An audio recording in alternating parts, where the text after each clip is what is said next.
বন্ধুরা, আজ আমি রান্না করব মটন কারি।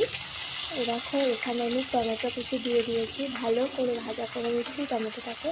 আর এখানে হচ্ছে ভাত। দেখতে থাকো রেসিপিটা।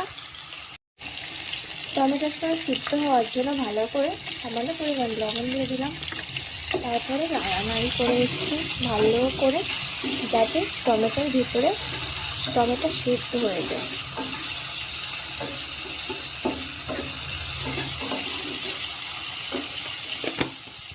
এরপরে দিয়ে দেব পেঁয়াজ কুচি,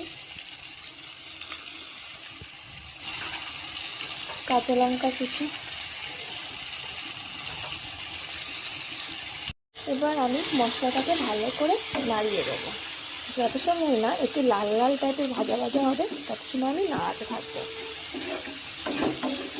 এদিকে আমার মশলাটা লাল লাল করে ভাজা হয়ে গেছে। এবার দিয়ে দেবো পেস্ট করে রাখা মশলা। এবার এটাকেও লাল লাল করে ভালো করে মাখিয়ে মিক্স করে নেব, যত সময় না লাল লাল আসে। এর মধ্যে দিয়ে দেবো 1 চামচ টক দই।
দেখো কত সুন্দর লাল লাল ঝাল ঝাল হয়েছে।